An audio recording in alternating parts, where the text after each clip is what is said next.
The laughter felt like shards of glass in my ears. Forks clinked, wine glasses tilted, and my father's voice cut through it all. 30 years old, no husband, no kids? What does it feel like to be a failure? His words were coated in mockery, but the sting was deliberate. The others, my cousins, my aunt, laughed like obedient puppets. I didn't laugh. I didn't even flinch. I cut my steak slowly, let the knife glide through the meat. My pulse didn't rise, my hands didn't shake. Because tonight wasn't just dinner, it was the last act of a play I'd been directing for months. I looked up, met his eyes, and said, "What does it feel like that this failure is about to stop paying your bills?" The laughter stopped. 2. It's strange. People assume revenge starts with rage. It doesn't. It starts with silence. 2 years ago, I would have cried. Back then, I was still the obedient daughter, transferring money into his account every month, funding his debts, cleaning up the messes he left behind. Because that's what good daughters do. But last winter, I found the bank statements. Not mine, his. The man who constantly complained about barely surviving had been draining my transfers into a secret account and paying for a woman's apartment, not my mother's, another woman, younger, pretty. My mother knew. She'd known for years. She just stayed quiet because he kept her under financial control. The night I found out, I didn't scream. I closed the laptop, poured myself a drink, and started thinking. 3.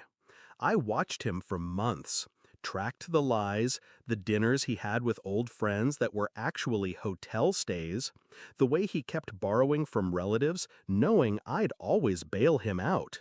I didn't confront him. Instead, I tightened my grip on his reality. I switched all his bills to accounts I controlled. I let him believe the money was flowing freely. I even increased my help just enough to make him comfortable. Because when you take something away suddenly, people fight.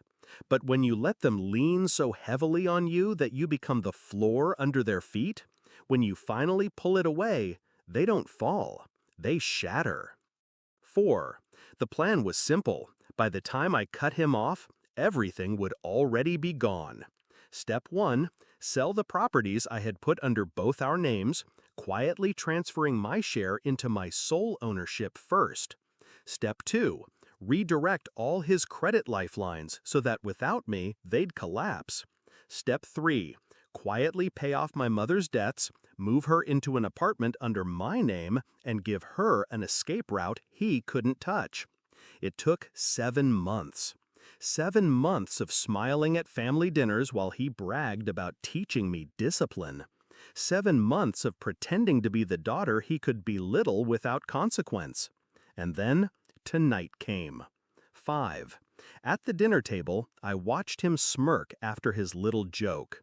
The others shifted awkwardly now, unsure if they should still laugh. "What does that mean?" he asked, his voice losing a fraction of its arrogance. I set my fork down. It made the softest clink against the plate, but in that silence, it sounded like a gun being cocked. "It means," I said, "that as of tomorrow, the electricity bill, the mortgage, your car payment, your phone, none of them will be paid. The accounts are in my name. The money, and it's gone." His jaw twitched. "You wouldn't dare!" I leaned in just slightly, lowering my voice so only he could hear. I already did. 6. His hands tightened around his fork, knuckles pale. I could see the calculations running through his mind. The accounts, the debts, the overdue notices he thought I hadn't seen. And then the realization hit. Without me, everything falls. "I'm still your father," he said, desperate now, quieter. "Exactly," I replied. "And a father protects his family.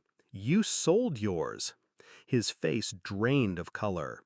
The others at the table looked between us, sensing the undercurrent but too afraid to ask. I picked up my wine glass, took a slow sip, and said to the room, Well, looks like the failure is excused from dinner. 7. I walked out without looking back. By the time he got home, the lights wouldn't turn on. The locks would be changed. His name stripped from every account. I didn't feel joy. I didn't feel guilt. I felt clean. Because sometimes the only way to stop someone from treating you like nothing is to show them how much nothing feels like. 8. People think revenge is loud, but the most beautiful kind is quiet. It's not screaming in the moment. It's smiling while the ground disappears beneath them, and knowing you were the one who pulled it away. That night, my phone buzzed with messages from my mother. She was already in her new apartment, safe, warm, free. I poured myself another glass of wine and looked out at the city lights. Failure? No. I hadn't lost anything. I'd simply returned what was his. Nothing.